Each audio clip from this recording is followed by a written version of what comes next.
द्वारा जनसभा को संबोधित किया जा रहा गांधी जी हिंदुस्तान को जोड़ने का काम महात्मा गांधी जी जो गुजरात के थे, एक गुजराती थे, उन्होंने किया था। आज हिंदुस्तान भारत जोड़ोનું કામ એક ગુજરાતી હતા રાષ્ટ્રપિતા મહાત્મા ગાંધી અને એમણે બતાવ્યું હતું અને એના દ્વારા ભારત જોડોનું કામ શરૂ થયું હતું। इस यात्रा में भी आपकी सोच है, आपके संस्कार हैं, आपका इतिहास है, आपकी हिस्ट्री है। અને આ ભારત જોડો યાત્રામાં આ ગુજરાતનો ઇતિહાસ છે, ગુજરાતની સ્ટોરી છે, ગુજરાતની લાગણી છે, ગુજરાતના સંસ્કાર છે અને આ ગુજરાતીઓ રાષ્ટ્રપિતાની દોરવણીથી ચાલતી ભારત જોડો યાત્રા છે। यात्रा में खुशी हो रही है मगर दुख भी है। યાત્રામાં આનંદ થાય છે કે આટલા લાખો લોકો જોડાઈ રહ્યા છે, ધર્મ જાતિ ભાષા બધું છોડીને, પણ જોડે જોડે થોડું દુઃખ પણ થાય છે। आप पूछोगे दुख किस बात का? તમને એમ થાય કે દુઃખ કયા કારણે થાય છે? भारत जुड़ रहा है, कोई भारत- नफरत नहीं है, हिंसा नहीं है, भाईचारा है, तो दुख किस बात का? ભારત યાત્રામાં દુઃખ નથી, હિંસા નથી, નફરત નથી, તો પછી દુઃખ કઈ વાતનું?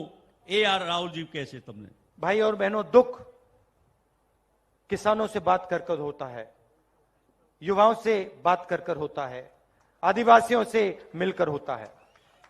આ દુઃખ એટલા માટે થાય છે કે આદિવાસીઓને મળીને, ખેડૂતોને મળીને, લોકોને મળીને, પીડિતોને મળીને એ દુઃખ થાય છે એમની વાતો સાંભળીને।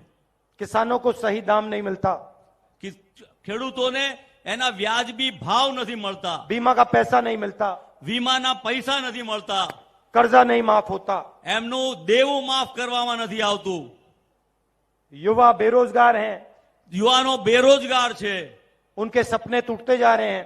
અને એમના સપનાઓ ચૂર ચૂર થઈ જાય છે। कोई इंजीनियर बनना चाहता है, पढ़ाई की, माता पिता ने पैसे डाले, आज मजदूरी कर रहा है। કોઈ માણસ માતા પિતા પેટે પાટા બાંધીને ભણાવ્યા હોય અને છતાં એ એન્જિનિયરને બદલે મજૂરીનું કામ કરે છે, એવા યુવાનો મળેલા છે। कल शाम को एक युवा हमारी यात्रा में आया, उसका नाम राम था। ગઈકાલે યાત્રામાં એક યુવાન મળ્યો જેનું નામ રામ હતું। मेरे से गले मिला और रोने लगा। ગળે વળગીને બિચારો ધ્રુસકે રડી પડ્યો। मैंने उससे पूछा, क्यों रो रहे हो, क्या हो गया? મેં પૂછ્યું કે ભાઈ તને શું થયું, તું કેમ રડે છે? कहता है, कोरोना में मेरा पूरा परिवार मर गया। કોરોનામાં મારું આખું કુટુંબ ચાલી ગયું, એ મૃત્યુ પામ્યું। राहुल, मैं अकेला हूं, मेरा कोई इस दुनिया में नहीं है।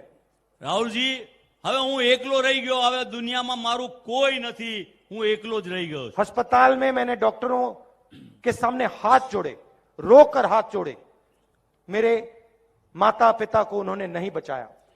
ડોક્ટરોને હાથ જોડ્યા, રડતા રડતા ખૂબ કહ્યું અને એમ કહ્યું કે મારા માતા પિતાને બચાવો, પણ મારા માતા પિતાને બચાયા નહીં। मेरे हाथों में मेरी मां ने अपना दम तोड़ा।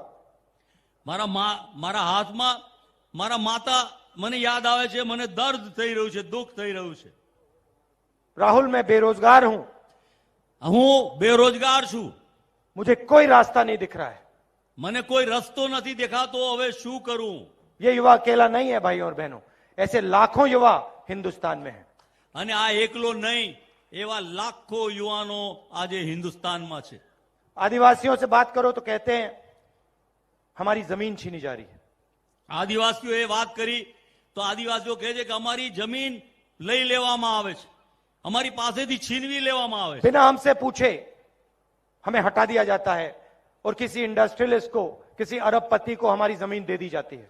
અમને પૂછ્યા કર્યા વગર, કયા વગર અમારી જમીન લઈ અને ઉદ્યોગપતિઓને આપી દેવામાં આવે છે, એનો કબજો આપી દેવામાં આવે कोई છે। मुआवजा, कोई कॉम्पेंसेशन नहीं मिलता, हमें परे कर दिया जाता है અમને और हमारी जमीन, हमारी मां उद्योगपतियों के हवाले कर दी जाती है। અમારો કબજો લઈ અમને કોઈ મુઆવજો, કોઈ કોમ્પન્સેશન કશું જ આપવામાં આવતું નથી। અને એ જમીન લઈ અને પેલા ઉદ્યોગપતિઓમાં અને આપી દેવામાં આવે છે. અમને બેદખલ કરી દેવામાં આવે છે. और यहां भी वही काम हो रहा है. અને અહીંયા પણ એ જ પ્રકારની વૃત્તિ આ સરકારની ભારતીય इसलिए आपने अनंत के लिए ऐसी ताली बजाई, એટલા માટે જ આપે અનંતભાઈ માટે આટલી બધી તાળીઓ વગાડી. क्योंकि ये आपकी जमीन के हक के लिए लड़ रहा है.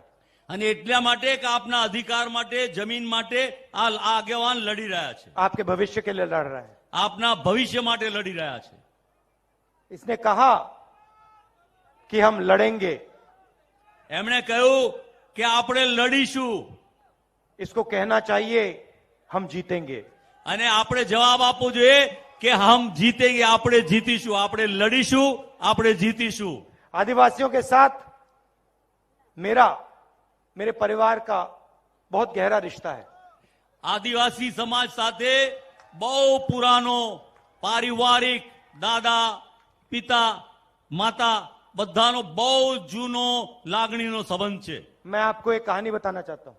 આપને એક સરસ વાત યાદ કરાવીને આપને કહેવા માંગુ છું. मैं छोटा सा लड़का था, 6-7 साल का. दादी ने मुझे, इंदिरा जी ने मुझे एक किताब दी. હું નાનકડો હતો, 6-7 વર્ષનો. મારા દાદી ઇન્દિરામાં એમણે મને એક ચોપડી આપી. એમ मुझे सबसे अच्छी लगती थी. અને મને સૌથી વધારે ગમતી હતી એ ચોપડી, એ વાર્તા. उसमें फोटो की किताब थी. हिंदी में आप हिंदी में बोलेंगे चलेगा? चलेगा?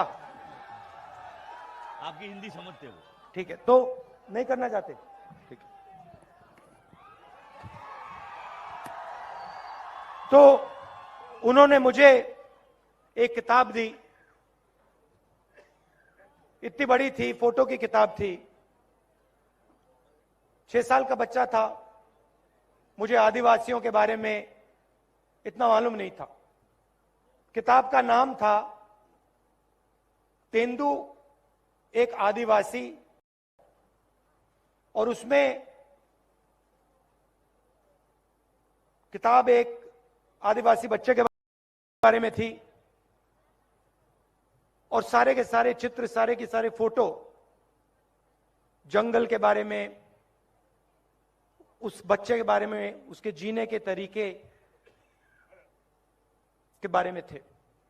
और मैं दादी के साथ ये किताब पढ़ता था.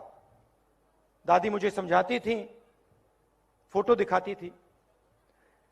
एक दिन मैंने दादी से पूछा, दादी ये जो किताब है ये मुझे सबसे अच्छी लगती है, आपको इस किताब के बारे में क्या लगता है? तो दादी कहती हैं कि राहुल, ये जो किताब है ये हमारे आदिवासियों के बारे में किताब है. ये हिंदुस्तान के पहले और असली मालिक हैं.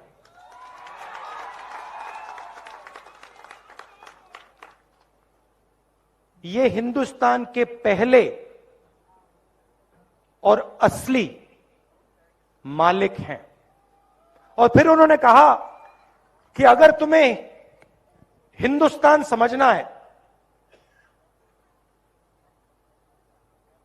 तो आप आदिवासियों को, उनके जीवन को, और जो उनका रिश्ता जल, जंगल और जमीन के साथ होता है, उसको समझ लो.